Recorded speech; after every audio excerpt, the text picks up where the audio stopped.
Good morning, everybody. Welcome to EXSIN Live. It's Dave and Phil. It has been a crazy week and the world is crashing around us. And Phil, did you get any sleep last night? Nope. You've got to sleep. I told you to go to bed. I'll get all the sleep I need when I'm dead. That's what I used to say when I was younger. Now I'm realizing I'm going to be dead a lot sooner than I want to be. So I've been. If you don't get sleep. I'll get plenty of sleep here shortly. Well, the good news is today we're going to talk about 5 things that will help your business. Biggest challenges we see in businesses that we help with on a daily basis. And the first we're going to talk about today is client dependence. So Phil, the rule is if one client has more than 15% of your business, that's a problem. Is that correct? Yeah, I mean, I use the analogy. It's like if you're investing in mutual funds or in your 401k plan, if you have one at work, you're not going to put everything in just one fund or just one anything, and because you want to be diversified. And it's the same thing with client makeup. Every business owner, even if their intention is to transfer that business to the next generation, let's say of their family, you need to be building your business to sell, which is the term we use. And one of the major factors when you're building a financially healthy business is you have to have diversity of clients. I mean, it's common sense.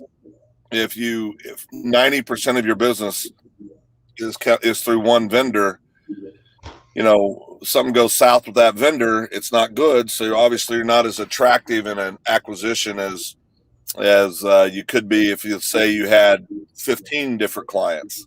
So without question, it's a big part of, if you're wanting to build a attractive business to sell, you've got to have numerous clients.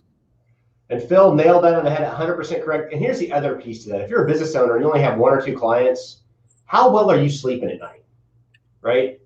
I mean, I know we've been there. You're worried. You got to make sure you're doing everything right. And it's harder to grow your business when you're solely focused on taking care of one client. All your stress is there. And you don't have the freedom to grow your business. We're going to talk about that later. But just realize, spreading that out with 15% of your business with no more than 15% with one client will significantly help you sleep better and grow your business. The second one, and we see this all the time, every company we work with, how are you managing your finances? What are you doing on a day in, day out basis to make sure you know what's coming in and what's going out? How are you managing receivables? How are you managing payables? Are you worried you can't pay your payroll? I mean, Phil's talked about this 1,000 times on the podcast, stories of, sitting with his father, worried about payroll because he had to get it done and trying to find ways to make ends meet. If you don't effectively and properly know what you have and where you're going, you cannot make those big decisions. I think you got to remember too, everything's relative, right? I mean, I think too many times folks look at larger companies and think, well, they're fine. Well, no, everything's relative. I mean, if you got a $10 million payroll and you only got $9 million in the bank, you ain't fine. Or if you've got $1,000 payroll and you got 900 in the bank, you ain't fine. And so there's, and the numbers are tough because it's a rare person that that's passionate about looking at the numbers, right? About studying the numbers. It's a rare person. There's one of the 2 of us on this call is that guy. I'm not him. So you can figure out who the guy in our organization is that likes that.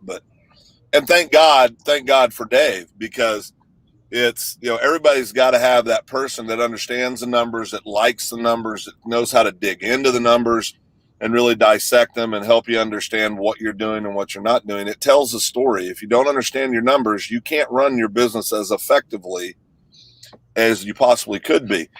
I've got a saying, I've been saying it for years, and it's a backhanded compliment is what we'd call it from Greenwood County, Kansas. But I know a lot of people that are very successful in business in spite of themselves, and that's not meant to be an insult. It's that they do a lot of things really well, but if you ask them to explain anything about their numbers, their eyes glass over, and they just can't do it, or they don't want to do it. And neither one of those are a good option.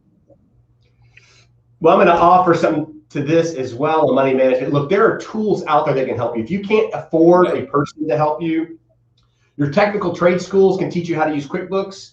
There are tons of courses on Teachable that talk you through bookkeeping classes that are very affordable. So if you feel like you can't afford it, you can afford $30 for a Teachable class to give you the basic. You know what? Yeah. Go ahead. Go ahead, Dave. I'm sorry. Go ahead. You can afford $30 to get your books right and understand how to reconcile your books and what you need to do, or at least find somebody on your team that you can pay to go through the course and understand it. A lot of you need controllers, I get that, but if you're a small business just starting out, find a way to understand just the basic blocking and tackling of keeping your books straight. To Dave's point, I was having a conversation with some of my kids just last night or the day before, I can't remember, but anyway, the conversation of accounting came up, and and I said, I think colleges would be so much better off. And then I stopped. I said, no, high school would be better off in your financial literacy courses that are becoming more and more prevalent across public schools in America, if they made it a required course to teach people how to understand QuickBooks. Because for 95% of the people out there, you're going to be able to really, it's going to be a big time help. Matt, why am I zooming from my car? It's a long story, Matt. I told him I told him he kicked you out. Matt and I've been having a little conversation over here. Yeah, well, yeah. That's always in play, but not just at the office either, unfortunately. But there's no. But if we need to teach people basic tools that are available that will help people when they grow into their life, whether it's do you know how employable you are if you're a QuickBooks expert right now to business owners? Oh, yeah. Yeah, absolutely. You are so employable. And if you're a veteran, I want to add this, if you're a veteran, technical trade schools are free to you in the state of Oklahoma. So for our Okie friends, I can talk to Oklahoma. You can go get a QuickBooks certification in 6 weeks and be immediately employable if you're struggling to find a job. And be paid a very, very good wage. I think that just shows how important it is. I think, you don't have to be an accountant to be good at understanding your numbers. And I think that's why a lot of people don't focus on it, because they just flat think that it's above that they won't understand it. And that's just not the case. Well, here's the thing. It's just addition and subtraction, no multiplication necessarily, and definitely no calculus required to keep your books. So you got to know the programs, what you got to know. All you got to know, where do I input stuff, and it does it all for you. So whichever program you use. The third one, I think it's going to apply to a lot of people listening today, and it's fatigue. And I don't know how many business owners think that they can work 90 hours a week, 52 weeks a year, and still be okay. I'm going to share a personal story, then I'm going to let Phil jump in here. Back when I had a lot more responsibility in my life, I learned from a very, very seasoned dude that you needed to go home after 12 hours and take care of yourself and your family every day that you could. And I will tell you, when I became a leader and was running an organization, that was my rule. I would never stay there past 5:30 because I didn't want my team staying there past 5:30. And I told them this: if you can't get it done in 12 hours, you need to find a way to be more efficient, because you need to go home and get some rest so you're good for me the next day. What happens when you work those long days consecutively? You start making mistakes. It costs you time, it costs you efficiency, and it can cost you your life if you're working in a job that has some safety challenges. So you have to manage your physical health. You have to manage your day in, day out. You have to delegate, or you will not survive the marathon of being a successful business owner. That's a fact. Another guy that's really preached that philosophy for years is the old NFL great Fran Tarkington. And Fran's been a very sought after business consultant, was for years, a very successful entrepreneur. And his rule was you didn't work more than 50 hours a week. And he said, because if you get past 50 hours, just what Dave said, he goes, you're going to make mistakes and it's not worth it. And you're going to create problems in your life and other areas of your life that's going to then affect your job performance on top of it. So I think, being efficient's tough. especially in today's technology world. We used to be, when you went home, you could shut it off. There's no shutting it off now. I mean, Dave, we live that every day. I mean, there's no shutting it off, and it's hard, but you still got to find ways to give yourself an opportunity to take breaks, to refresh yourself. A lot of people today use the term a mental health break. I use the term, you just need to take a break. Just go read a book for an hour, go to the park and sit down and watch the freaking ducks, feed the ducks. I don't care what it is. Take a walk, go to the gym, go have lunch with a good friend and just talk about life. But everybody's got to have their thing that they do that allows them to recharge. Because that's really what we're talking about. Right. And, we battle daily, getting everything into the day that we need to get in for the day. Personally, Dave and I do. Now, I mean, not because we're not organized, not because we don't know what to do. And we're not the only ones. There's a lot of people like this. This is just our personal experience.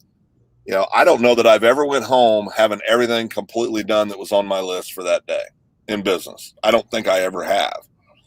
It's because the list is long.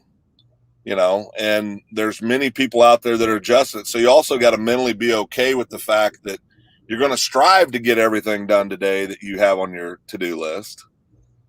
Chances are you probably won't, but that's your goal.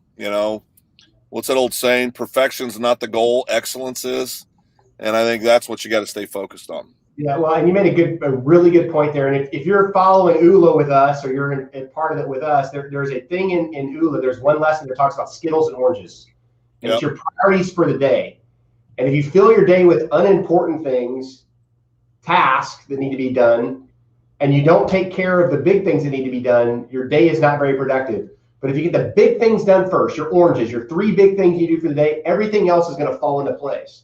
So part of your management of your day is finding those big 3 things that need to get done today, writing them on a note card, and making sure those get done as soon as they can, before lunch if possible. And then fill your day with the other tasks that are brainless, mindless things that you have to do. Picking up the laundry, paying the bills for the business, doing the little things that don't take any thinking. So remember Skittles and oranges.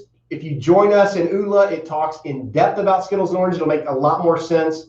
But the reality is the oranges are the big things. The Skittles are the little things. Take care of the big things first. And that will help you manage your day and feel better about your day and be more relaxed when you go home.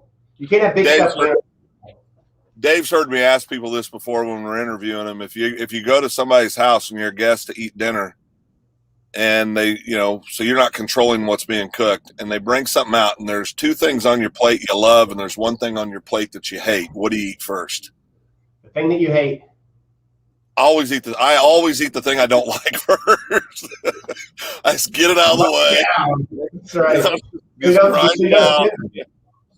Because where I was raised, it's not an option to say, "Oh, I don't like that." You just shut up and eat it.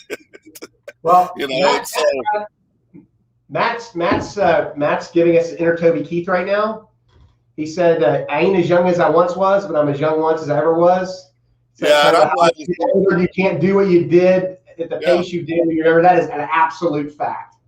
Yeah, I mean, a great example of that is this. As you know, this past weekend I did my annual guys trip over to the lake and with some buddies I grew up with, and we went and played golf. And our tee time, I think it was 8:30 and 8:40. I think were our groups.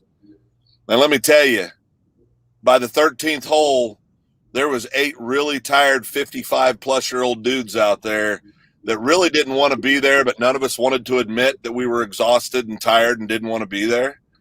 And, but when we got done, we're all it was the quietest ride back to the house I've experienced in years because we're all just spent. I mean, everybody's just tired. Well, 20 years ago, we'd have been looking around going, "You guys want to play another 18?"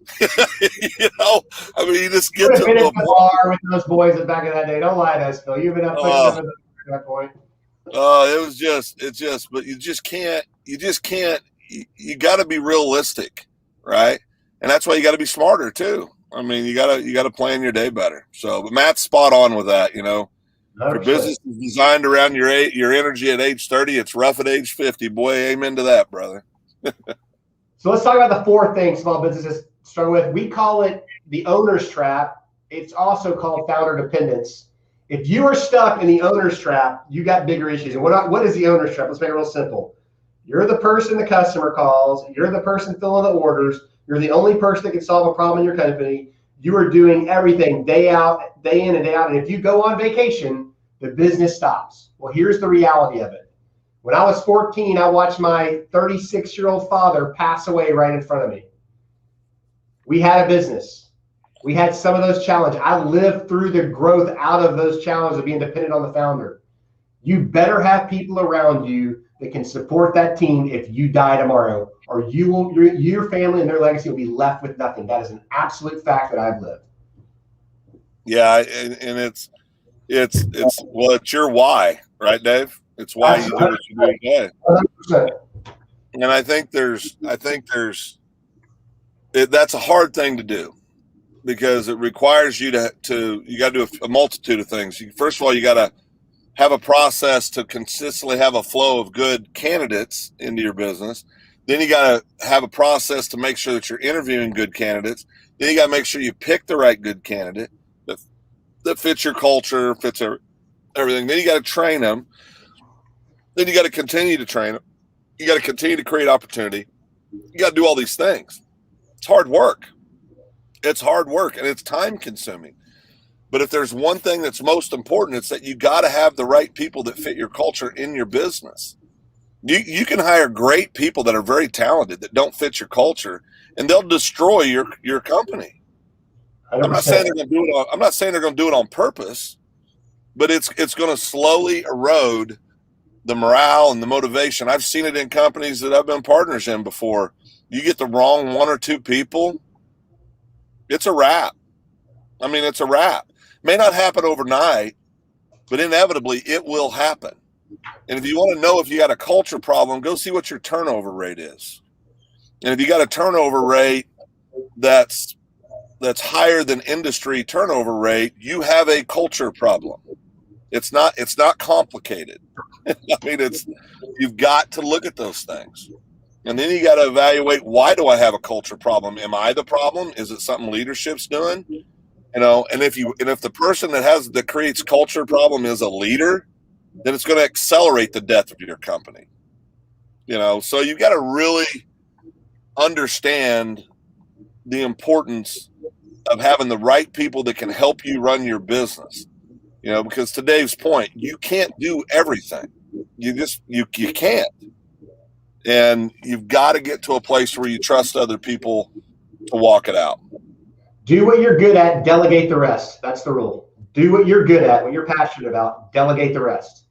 And let's be clear, there's times when you're going to have to do things that you don't necessarily like because you're the owner, but that should be a short-term thing. It shouldn't be a forever thing. And, and that's too many times people want to be, small business owners want to act like a CEO of a major corporation when their budget doesn't allow that.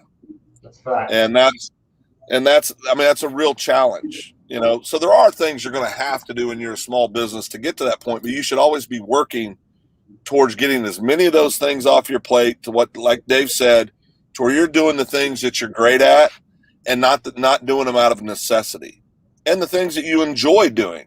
Because if you don't enjoy doing something, you can be great at it, and inevitably you're not going to be great at it anymore. You're going to quit. The last one, Phil, number 5, is balancing quality and growth. And here's a statement I want you to take away from this. Growth should never be the enemy of quality. If you start growing and start producing crappy products for your clients, there's a good chance you won't have any more clients. So as you grow, you have to manage your quality. That's quality of product, quality of service, and quality of customer experience. Right. Well, and Matt made a great point. It's particularly tough to hire, delegate unlovable work. There's no question. I mean, Matt needs to be on the show. Matt could be on the show. He'd be very good at it. That would be great. We'll have to have Matt in maybe next week. Matt, we'll talk about it tomorrow. Think about coming on next week. Let's Let's chat. Good luck getting him to come on here and talk to human beings. He's not talking to human beings. He's talking to us. He's just talking to us. It's perfect. And this is the funny thing. I'm going to pick on Matt. I've known Matt for 55 years, literally. I'm going to pick on him for a second. Matt's one of the most personable, lovable guys I've ever met in my life. But Matt said he could testify to all the wrong things to do. He's so hard on himself. It's hilarious. But anyway. Matt is running a great company in Kansas. And so I'm not listening to that nonsense. I'm not doing it. But anyway, his point, though, is well taken. I mean, is taken. It is hard. It is hard. And in those kind of jobs or that kind of work, you may have a little higher turnover because of the nature of the job. If your job every day is to go clean out septic tanks, you may have to go through, no pun intended, 20 turds to get to the right hire because it is tough work. If your job is to sit there and turn the same part over and over and over and over and over again for 10 hours a day. But I will say this, there are people that's the kind of work they also like. I mean, there are people that like that work for different reasons, right?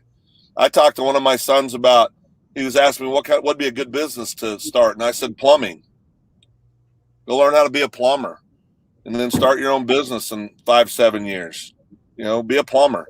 And he looked at me like, what? And I said, some of the wealthiest small business owners I know are tradesmen. Nobody wants to do the work. It's just more and more prevalent as we get to this woke culture. Yeah, there's no doubt. But I think, for those of you that have kiddos that don't know what they want to do, go tell them to learn how to be an electrician, a plumber, an HVAC guy. Do that type of work. I mean, they're great businesses, and you could find yourself operating a heck of a business someday. So pretty cool stuff. So let's get the key takeaways for today. I got 4 of them. Small business should not allow itself to become dependent on a single client. We've talked about that. Get professional help with money management if you can afford it. If not, get the training you need to expertly manage your finances. You got to find the right balance between working long hours and business success. And I'm going to say work quality hours, not long hours. Like every hour you work, quality hour. The last one is a small business owner should not create a situation where the business cannot continue in their absence. If you leave and the business can't continue, you got a problem. You need to fix that right now. That's the first thing you need to fix. And if you need help with that, let us know. A couple things out there, resources for you from EXSIN. If you haven't liked our page, please do it. If you have, thank you so much. If you want some online training, you can check us out at www.boldinstitute.com. There's some sales training. There's some networking training. There's time management training on there. It's easy to get to. Become a member and you have access to all that plus everything else we're doing. And finally, Matt said never start a construction project in Guthrie, LOL. Rule number 6. That ain't no doubt. and I'm off track. And the last thing I want to tell you is that if you are looking for a great personal development program, we can help.